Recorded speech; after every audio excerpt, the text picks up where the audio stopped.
আসসালামু আলাইকুম। প্রথমে থ্যাংক ইউ জানাই বিসমিল্লাহ এগ্রো সাইফুল ভাইকে।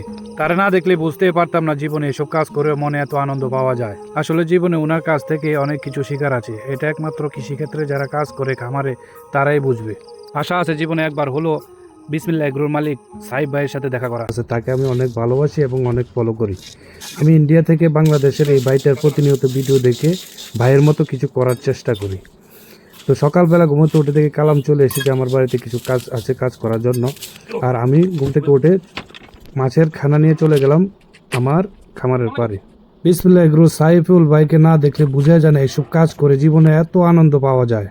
তো আমি সাইফুল ভাইয়ের মতো বাড়ি ঘরে পুকুরে খামারে গরুর গোয়ালে সেম টু সেম সাইফ ভাইয়ের মতো করার চেষ্টা করি। এই সাইফুল ভাইয়ের আরেক নাম হচ্ছে সাইফ।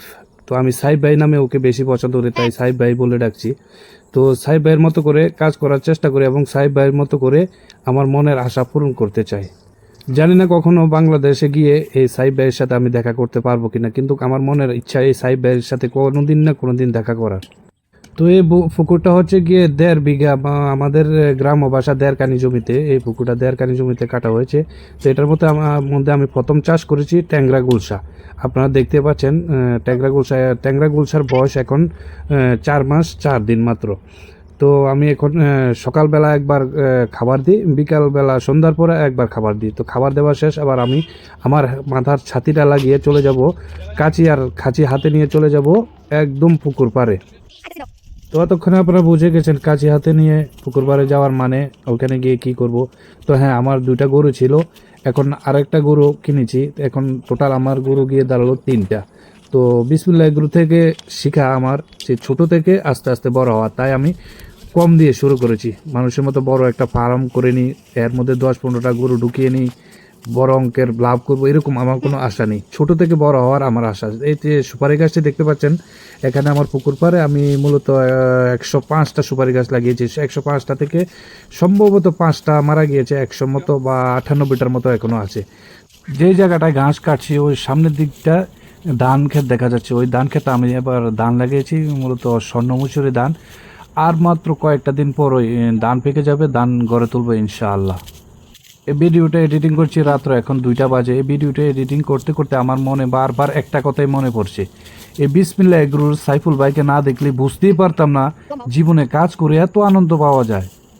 আপনারা মাথায় যে ছাতাটা দেখছেন হয়তো অনেকে বলতে পারেন এটা কোন ধরনের ছাতা। হ্যাঁ, অনলাইনে এটা পেয়ে যাবেন, কিন্তু আমি অনলাইনে আনিনি, আমি সৌদি আরব থেকে এটা নিয়ে এসেছিলাম। এটা একদম হ্যান্ড ফ্রি, এটা কোনো ডাট নেই, মাথার সাথে ফিক্সড হয়ে যায়। রৌদ্রের মধ্যে যে কোনো কাজ করার জন্য এই ছাতাটা একদম উপকারী। যারা খেতে খামারে কৃষি খেতে কাজ করেন তাদের জন্য এটা 1 নাম্বার প্রয়োজন। যাদের দরকার অ্যামাজন, ফ্লিপকার্ট, মিশো এর মধ্যে পেয়ে যাবেন ইনশাআল্লাহ। তো বন্ধুরা, আপনাদের কাছে একটাই রিকোয়েস্ট, আমার ভিডিওটা বেশি বেশি বেশি বেশি করে শেয়ার দিয়ে দিবেন। যে স্ক্রিনে দেওয়া যে সাইফুল ভাই বসে আছে নিচে, ওই সাইফুল ভাইয়ের নজর যেন আমার ভিডিওটা আসে। কারণ ওই সাইফুল ভাই যদি দেখতে পায় ওনার দেখা আরেকজন ব্যক্তি ওনার মতো কাজ করে যাচ্ছে, তাহলে সাইফুল ভাই অনেক খুশি হবে। এবং কি আমি বিদেশি ইন্ডিয়া থেকে দেখছি, ইন্ডিয়া থেকে তাকে ফলো করছি, এটা দেখে উনি আরও অনেক খুশি হয়ে যাবে। তো দেখতে পাচ্ছেন আমার ঘাস কাটা শেষ। এখানে কিছু পালিত ঘাস ছিল, কিছু আপনি যেটা প্রাকৃতিকভাবে ওঠে ওই ঘাস ছিল। দুটোটার থেকে আমি মিক্স করে ঘাস কেটেছি যাতে আমার পালিত ঘাসগুলো তাড়াতাড়ি শেষ না হয়ে যায়। তো ঘাস কেটে আমি গুটি গুটি পায়ে হেঁটে চলে যাচ্ছি বাড়ির দিকে। তো বাড়িতে আসার পর কি কি কাজ আরও বাকি আছে, কি কি সারাদিনে কি কি কাজ করি তা দেখতে থাকেন। তো কয়েকটা ঘাস হাতে নিয়ে নিলাম, আমার 2টা গরু এখানে বাঁধা আছে, ওই 2টা গরুকে দিয়ে দিলাম। আরেকটা গরু আমি ক্ষেতের মধ্যে বেঁধে রেখেছি, ওইখানে ফ্রি ঘাস যেটাকে বলে, এমনিতে ঘাস কাটছে। দেখছেন কালাম বেরোচ্ছে, এটা গরুর ঘর। এটার অবস্থা অনেক খারাপ, অনেক দিনে পুরনো লার্কি অনেক টুমটাম রেখে এসেছিলো, ওইগুলাকে বাইর করছি, জায়গাটাও একটু বড় করছি, ঝাড়ু পোঁছা দিয়ে মূলত আমি গরুর ঘরটাকে ঠিক করছি। এই যে গরুর ঘরটা দেখছেন এটা মূলত আমার বাবার হাতের বাঁধানো বহু পুরনো গরুর ঘর। এই গরুর ঘরটাকে আবার মেরামত করছি আমার হাত, এবং আর একটু বড় করার চেষ্টা করছি, কারণ 1টা থেকে 2টা হবে, 2টা থেকে 3টা হবে, 3টা থেকে 4টা হবে। এভাবে গুটি গুটি পায়ে আমি এগিয়ে যাওয়ার চেষ্টা করব। এখন মূলত যে জায়গাটা দেখছেন এটা হলো আমি যে করে থাকি ওই ঘরের পিছন দিকটা। এখানে যে আগে ঘরের কাজ করা হয়েছে, অনেক টুকরো ইট এবং গোটা ইট রয়েছে, অনেকগুলি ইট রয়েছে। ওই ইটগুলিকে সরিয়ে এখানের যে ঝাড় বনগুলো আছে এগুলাকে কেটে এখানে ছোটোখাটো একটা সবজির জায়গা করার চেষ্টা করছি। ভিডিওটা না টেনে দেখতে থাকুন এবং সঙ্গে থাকুন শেষ পর্যন্ত। এই জায়গাটা কেমন তৈরি করি আমরা।